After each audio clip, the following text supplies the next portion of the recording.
Dear friends, I'm glad to see you all in Feygin Live. It's Thursday, the 12th of May, 22:03 Moscow time and Kiev time. It's day 78 with Olexiy Arestovych. Glad to see you all, our viewers, of course, and you, Mark. Yeah, me, not a big deal. We have about 200,000 watching us already. People are using the chat to tell where they're from. I have a request to please subscribe to Olexiy Arestovych's channel. There's a link to that in the description. Also to Feygin Live. Post the links to that video in your social media and other places. And if you're listening to that in English, please subscribe to the privateer station and share as well. Your links do matter. Olexiy, what happened in the last 24 hours? Your and my cast yesterday led to new laws being implemented. So we just talked yesterday about Ukraine going to the EU, and today some of the Russian officials came out and said that, remember how we said that the war would complete if we join EU? So yeah, Russia came out and said that no, they're against Ukraine not only joining NATO, but also joining EU. So they're really listening to us. That's the good news. Bad news, they're making wrong conclusions. Ukraine did a counterattack today, so they signed in another article legalizing, taking away or nationalizing all the Russian property in the country. So we're striking back. As for the front events, there wasn't much happening today in Izum. They're regrouping. Lugansk, they're doing all the efforts they can to move somewhere. Doesn't lead anywhere yet. There is a new Chernobyevka, apparently. There is a place called Bilogurovka, and there is a river that makes a turn. And our today pictures do show that we already have destroyed 78 units of vehicles and armor. But they keep going. They keep going and going to the same place. They're great people. How can you even go and do stuff like that? You gotta be full of willpower to do that. You gotta own the most willful mindset, and we just keep destroying them when they keep trying to cross the river in the same time. Yesterday during our show we had about 50 vehicles destroyed there. By this morning they've been close to 80, and they still keep coming and trying to create a pontoon bridge in the same place. So from the operative standpoint, does it make sense? Well, if they really cross the river, and if they really establish a hold on that side of the river, and then develop that into operational success in the next 60-mile radius, then it might have some sense. But if just imagine yourself being a Russian lower-level commander, you get an order, you go there to that place, and you see about 50 vehicles destroyed, and you're starting to create a new pontoon bridge, trying to set it up there. Another artillery strike, your unit is destroyed. Doesn't matter if you survive or not, because in a couple hours there is another officer coming with another detachment and the same order to try to build a pontoon in that place. So that's how they're fighting. Also, we hit another ship at sea today. There was a ship that was providing supplies and support to the Snake Island, and as always they putting anti-aircraft defense on the upper deck. So our Bayraktar did hit it accurately. It did not sink, they're apparently towing it back, but yeah, it's been hit very painful. So this is another question. They keep that island and we keep hitting them. doesn't really have much logic behind it, but they keep doing it. There was a good hit in Kherson region, very accurate. We hit several dozen of armored vehicles and automobiles. On Zaporozhye, we also hit a good target. So all these events that are happening right now, they basically help us to help exhaust the Russian offensive.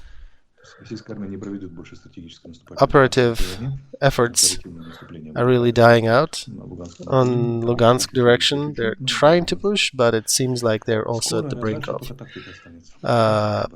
stopping this activity. So let's talk about Kharkiv.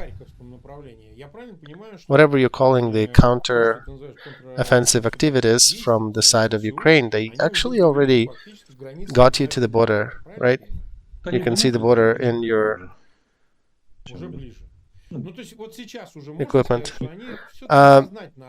Probably even closer. You don't need any binoculars or anything to see that. They're pretty much at the border. So you guys pushed them out? Well, it's a mix. They basically took everything they had there and threw in the direction of main offensive to Lugansk. It is a repeat of the earlier situation where they withdrew troops from Chernihiv and Sumy and Kiev, which is a very important direction, but they pulled them out and threw them onto Donetsk and Lugansk direction. Но это может как-то существенным образом повлиять вот в районе Луганска, ну то есть на Луганском направлении. So, do you think these troops that they moved from Kharkiv to Lugansk can change the situation there? They already done it. They threw more troops there. They pretty much destroyed Popasna, leveled it to the ground. What happened? We stepped back a little to the prepared positions, and they occupied remnants of a village. So, is it a military success? Very arguably not. About 300,000 people watching us. You know what to do. Please share the link to it. This is important to make it available to more people on YouTube. So Mariupol, that's a difficult place. Let's talk about that. They are sending messages to anyone they can, I understand. We've seen a text by one of the commanders of that detachment to even Elon Musk to ask for support. So, Irina Vereshchuk today said a very important thing. A, she said the negotiations are going. B, it is a very difficult process.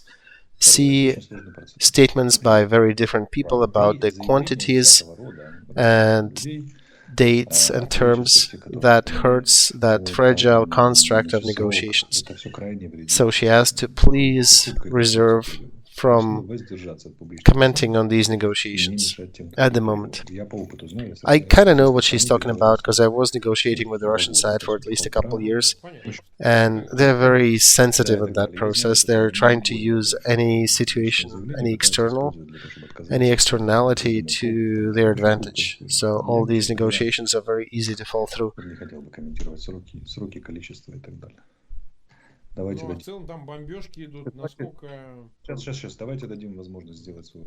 So what I would suggest, let's give a chance to the negotiators carry it out, because it appears they're on the brink of getting more results. And Azov keeps getting hit by more naval rocketry, by artillery hits, tanks and infantry. But even today, Azov published a video of them fighting on the territory of the factory and pushing their opponents out of it. And we need to remember, it's not just the Azov battalion, it's also the border guards, police, other military units. So, as for the global view, you still consider there is no solution, there is no eagerly available military solution to resolve it. So, our top expert gathered, their conclusion was they do not see a way for successful deblocading the city. To be precise, they actually said that there is not a scenario where we will not lose more people during the campaign, during that operation, than the number of people we're trying to free. So, yeah, it is a difficult situation. We'll monitor how it develops. With our 11 minutes live, let's talk about geopolitical changes. How can that affect the situation on the front? If Finland and Sweden join NATO,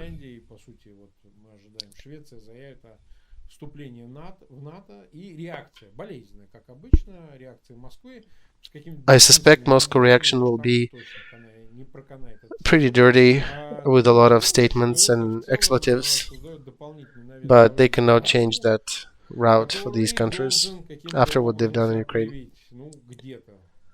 Do you have any comments on that construct? I want to say this construct consists of two things. First is illusion that Russia is being pushed by NATO or somebody else. Nobody is pushing them, they're imagining it. And the second,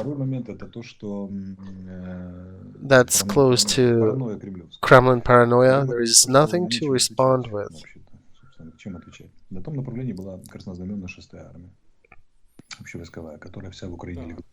So, the 6th Army we destroyed in Ukraine here.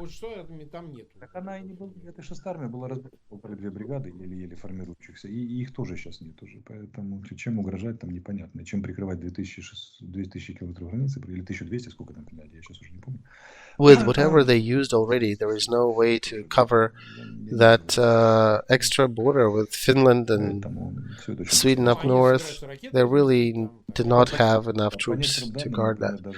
So it's curious how they're going to be complaining that there is more NATO on the borders. And from what we're hearing, even North Ossetia is telling them no when they come for more recruits, because they don't see the reason to dictate the willpower of Kremlin to anyone.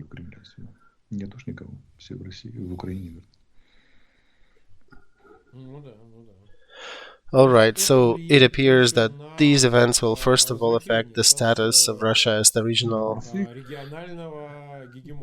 controlling hegemony with contacts in every country around it. So, if you did state that you want to create, as a result of operation, some protection against NATO, but if instead, as a result, you lost a lot of equipment, most of your equipment, and then 2 more countries joined NATO.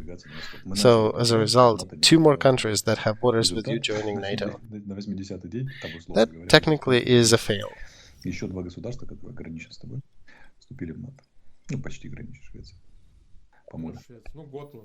And in parallel, you also lost all your army. And you also sanctioned and isolated. Those are very outstanding results. Alright, let's see. Given the facts we're usually discussing, any new updates on the military equipment supply? After the decree was signed, do you guys have any dates? According to the decision made on the 9th of May, Lend-Lease, $40 billion allocated. Do we know that something will appear on the 30th of May or somewhere in June? Let me be a skeptic for a bit. Many of the elements, pieces of equipment that they promised are not currently being used or available with the NATO countries, so they still need to be manufactured. That is why it is difficult to expect them immediately.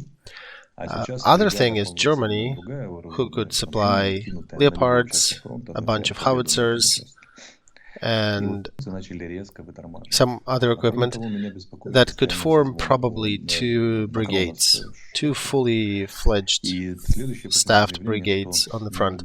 Wherever you throw them, on which part of the front they would be dominating there. So what is concerning is that process is starting to stall more and more, and that Macron and Schultz are talking to each other more and more often. So it appears that somebody is working with Germany and France so close, and we will not point our finger to Kremlin, that these couple dozen of howitzers and martyrs are still not reaching Ukraine. So it appears somebody is working with those people. I hope that Melnik, our ambassador in Germany, will not let it sit. He's a high-trained professional who will continue pushing that matter through. So there is no exact, so to say, the transfer of weaponry at the moment. So how should I say that? Germans, I need to find a soft way to say that. It appears that some Germans got a personal perspective to become rich by many tens of $millions. Just looking at the pace of the weaponry coming from this country. I'm not doing that making that statement as an official. This is just my personal opinion of citizen Arestovych, who likes to exaggerate things.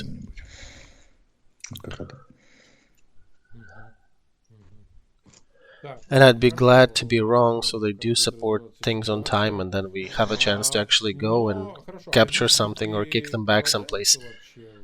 Alright, we'll see how that situation will unfold. Now, are the visits continuing? Minister of the Foreign Affairs of Germany recently visited you. Any other dignitaries? And even speaking of Germany, they do have another side of the party in power, and there are people from the opposite aisle. And from what we hear in Germany, they do have at times different ideas as to how things should work. So I'm glad at least that the opposition is suggesting some possible solutions to the leading power. Austria, on the other hand, did not wait. Austria said that they will arrest all the gas and oil they can get their hands on that is coming from Russia and expropriate that. Also, the sixth package of sanctions is being pushed, partly because to the position of some countries who, like Hungary, who do not want to participate in the oil embargo, and they want to change the duration of the time allotted for them to find a proper replacement from 2 years to 5 years. You know, back there was a joke about noise coming at the protest in the street, and the Lord tells his assistant to go check who's doing it. Is it that one? No, I'll finish it to you after the cast is over. Oh, that's a dirty one. Yeah, it is. You know, we have an audience of 400,000 people who might appreciate the joke like that. Yeah, sometimes I do regret that I have a flavor of official face. And I am speaking the truth, but I have to limit some of the things that I could have talked about in the open. Well, it's your call. We always like freedom in different flavors, and if you want to tell it at some point, please do. Also hope somebody will finish the joke in the comments to this video. Recently we had another video with Natalia, the journalist from one of the TV stations here in Ukraine. You can find it in my channel and probably in Alexei's as well. Olexiy and Natalia were talking Ukrainian, I was speaking Russian. And I wanted to bring up another subject that you discussed with Natalia.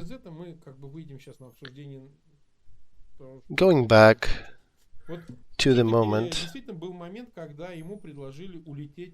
with President Zelensky, Причем это предложили американцы. there was Как бы time when he более was эффективных offered целей ты можешь an назвать? evacuation Назвать это to все escape from Kiev. Значит, And I think it was американцы на Americans who самом offered деле, that. я не помню, как Can они you проводили elaborate a little more Congress, это about и не знал. when На it каком happened совете? Я and, знаю, что tell it to предлагали this это, Russian-speaking по-моему, audience? вот по слухам, один раз британцы, один I раз did американцы, not или quite дважды remember американцы, дважды exact британцы, сейчас timing уже не помню. when Было they это did В that, какие дни это because было? I think it третьи was сутки, two по-моему. times Americans and two Я times Britons просто that знаю, offered вот that. честно, I я think it was очень day знаю. 3 Ну, Потому хорошо, что of пятый, war, шестой and I день. я can't до be сих пор еще mistaken, сутки различаю дни недели, а тогда как бы... because Третьего, even now когда I'm вот особо начали лютовать ДРГ. mixing dates Мгм. often, Вот такие уже and back then it когда was like генеральный a штаб австралийский one вместе со long мной, day. когда там возле So Артема day устраивали 3, what was такой, going on at that time? когда That's полчаса when там the третий или четвертый раз diversion стреляли. groups were really active in Сначала охрана Kiev. возлагала второй день. Люди, разбирающиеся в военных So on the вопросах, second сделали, day, сказали, Владимир his Владимирович, при всем guards уважении, came to вы не Zelensky юристы, and offered скорее him всего. Давайте продумаем, this option, saying that there are likely no options for us to я не survive хочу ничего such слушать. resistance here, Последний раз ко мне and we попал. need to discuss И possible escape routes. дайте автомат, будем воевать. And he told them, I do not want Вот. to listen things like Я that. останусь здесь. Give Значит, me потом a мы, machine вот gun, эти все люди, and I'm разбирающиеся в staying военных here. вопросах, были уверены, что мы погибнем. So at this time, all of us who Я understand вот трое суток military был первый realities, день. we were Вторые, quite sure первые that еще нет, первые we'll еще just рано дело. perish. Вторые, третий и There'll be no четвертый way out. надежды практически не было. Я был уверен 11%. First day we had some hope. Second, Да, third, and fourth, В эти дни у нас we стало were было sure for about 80% ну да. that will В be этот день gone. много чего было. Я выходил каждое By the way, I have to часа. remind you, Ты those не days рассказывал we нам этого, не did have Хочу some of the рассказывать, Игорь. casts with Здравствуйте, you. нам каюк, обожаемая игра. Представляешь, что вы Yeah, были? I did go with you Да, for an hour in Да, those days. потом мгновенный обвал в And Мариуполе. he never said Был that. составляющий, What would I конечно. say? Hello, we all gonna die? Вот, That will really be Да, supportive of да, our да. Но я morale. был уверен, что мы не выживем. Ну, невозможно выжить, когда тебе Meanwhile, каждые I 5 was минут sure that we will not survive. докладывают, что 300 единиц, 400 единиц, 1200 единиц, там, скопление. You know, every 5 minutes I was И listening that когда вот бои в 200, центре Киева, 300, как бы 1,000 докладывают vehicles spotted in different locations. 60 And when the guards are пусть маленькая, ну короткая, за двое суток, точнее, маленькая, reporting the 60th то это skirmish и там in the last 90, 24 hours то in the near vicinity. я не верил, что мы выживем. So I was not really Вот, и тогда вот как раз optimistic на about our сутки chance for пришла, survival. пришла On day информация, third or я fourth, внутренне слышал, кулуары, это как бы на 5 метрах от тебя там что-то происходит. and I heard that, you know, что like a иностранцы эвакуируются. rumor, I guess, Там лучше when объяснить, people чем talk американцы next to you, военные. 2 or 3 meters away, you overhear И, things. So that's when I heard that he was offered an evacuation, охрана уже не подходила. that Americans offered him. Запретил прям. Our Причем это не избежать. guards were prohibited from approaching him with that matter, but Americans did. And they did not expect him to flee the country completely. They basically wanted То есть him ты полагаешь, to что relocate это to a more могло в значительной степени сыграть роль на то, что survivable locale защищенные from where he could continue the как бы management of Ukrainian troops, and he refused even from that option. So you think your presence there did also help to defend Kiev? Well, no, Kiev was defended by territorial defense, by military, and those people who were fighting, and guards who were fighting with advancing troops.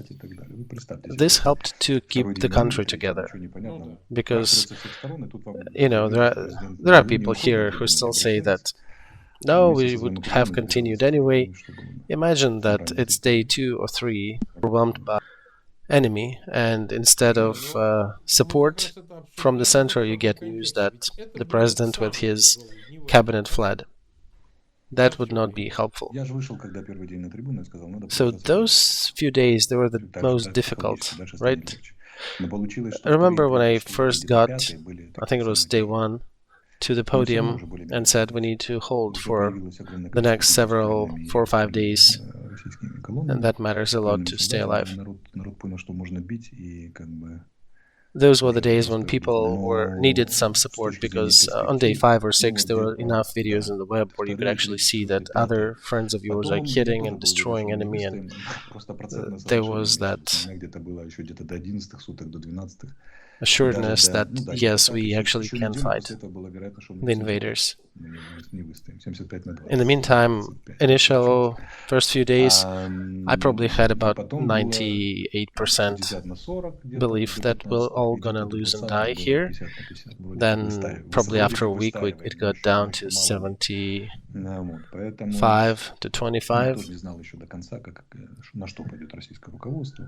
And then some days later to 60-40, and because nobody understood what options Russia had, what other things will they do, will they use nukes or not, and they had more and more troops coming in. Even here next to Kiev, they were rotating troops. They actually rotated twice. So it did take me some time to understand their style of fighting and their capabilities, and at that time I was still probably 50-50% sure that there is an equal chance for both of us to win or lose. Вот мы там несколько переправ разрушили, а тут они нащупали или сумели проложить и поперли. Устоим, не устоим. Тоже вопрос на данном направлении. А данное направление — это выход на окраины Киева. And like in Kiev, they were also building, trying to cross some rivers and build the bridges in the areas that were not defending. So we destroyed a few of them, and then eventually they built one and they started to spill through, and that's when we were resisting it.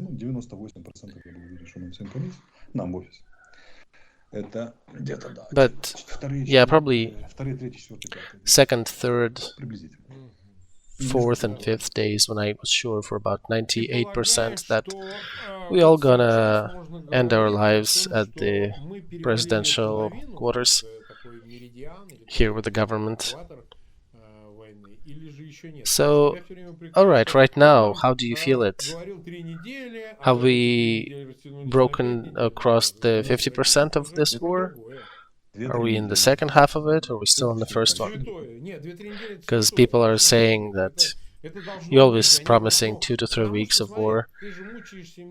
Well, 2 to 3 weeks is... it's gotta be. Oh, I understand what you're saying. Very often you have to navigate between two things, between the real truth and unknown details.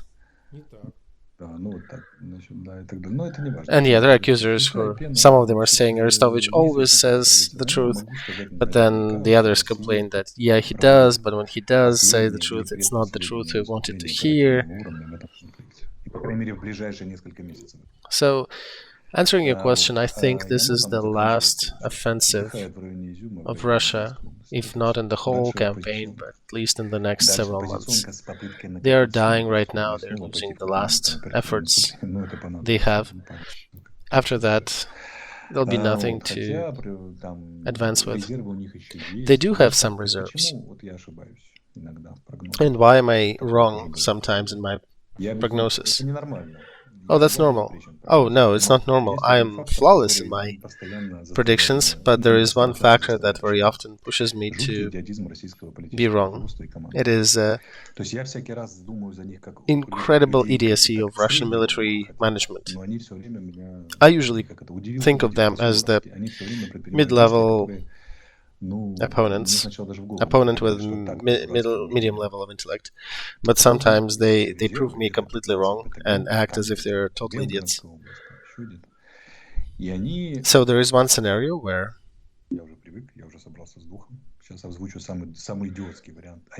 and let me voice the most idiotic version. They do have about 10 to 15 battle groups on the other side of the border. They actually might get that together and throw them into the fight. It may be the most idiotic decision in the last 5,000 years of military warfare, but they might still be able to do that. So it will be either a new offensive or continuation of the current one, but might enable them to push for a little bit longer. But after that, they'll be really, really depleted. And you also have to understand that such an offensive can only be sustained in one direction. On the rest of 1,500 miles, it'll be just positional warfare, and they would have no power. We would have no power to push. And we're coming back to 2015. Stalemate, kind of. And at that time, we also had Minsk agreements who were holding us, and secondary, we did not have any Western help. So these days we have nothing like Minsk, and we have a desire to finish it. So if we accumulate enough military resources, we really want to accumulate them. Although some details of Franco-German negotiations are really bothersome at this moment. So I think the fact that you noticed it and voiced it out loud, it will affect the news media and the discussions around that subject. I think sometimes by shedding light onto things, you actually change them. You providing additional context for people to address, and I hope that will change the current situation. We've been live for about 31 minutes. We have over 400,000 people watching us. I would want to remind you all that we started the NFT auction. It will be linked to this video description. We have select digital art provided by our viewers or artists who want to support that initiative, and we are selling it at an auction and providing these money to the different figures of this war who really need help, and we try to intervene and help them. So one of these stories was Oksana Balandina, who was a nurse in Lysychansk. It happened so that she got hit by a mine. She was walking with her husband and her stepdad, and as a result, she lost both legs and 6 fingers on her hands. So we decided to help her, and today on our channel on Feygin Live, we decided as a surprise to call Oksana. Oksana, you with us? Yes, good evening. How are you doing? How is your health? Everything is good. We are returning to Lvov. You're going back with your husband, right? Yes, we are. So, Oksana, it is me, our common friend Olexiy Arestovych, and almost 450,000 people watching you. And they all sending their best wishes to you. And here's the word to Olexiy. And Oksana, I want to express from the bottom of my heart our admiration with your beauty, charm, willpower that you grace the world with. Please take this as a token of our gratitude to you. Deep bow to your husband and to your relatives and tell them that we admire their participation in your destiny as well.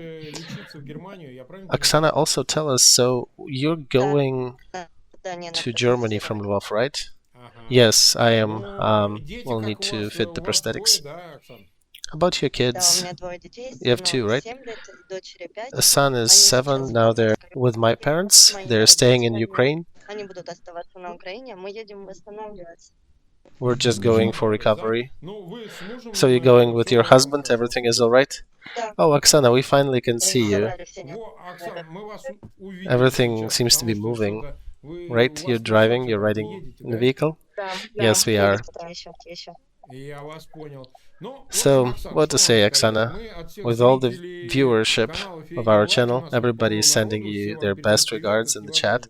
It's impossible to read them. Everybody is wishing you health and good luck and success. We are very thankful to you that you found an opportunity, regardless of your busy circumstances, to talk to us.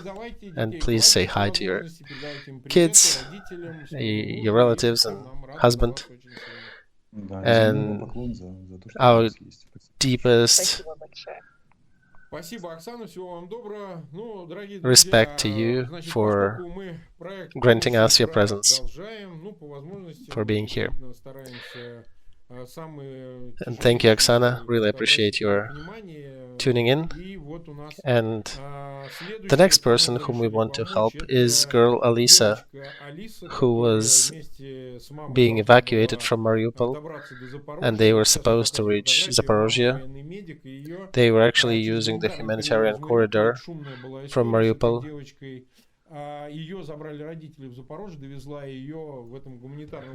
The occupational forces allowed them to give that corridor, and the girl was transported by people to her relatives up in Zaporozhye, and her mother is still being kept somewhere in the filtration camp by the Russian invaders, and we don't know where she is at the moment. So the funds from the next NFT auction will try to give to relatives of that little girl, and we want to support them, support her family. Me and Olexiy and our viewers. One more second, since we're talking about kids. My kids also heard about our initiative, and they asked me to add their drawings to this project and to give them to our military, to our soldiers. So I have this kid's drawing. They drew me. Is that you? Is that you? Oh, okay, I can see that. And this is their dead soldier. So we'll scan it for the NFT, and I'll. Yeah, you can sign it, scan it, and we'll put it in our OpenSea auction. You can follow the link in the description to that video.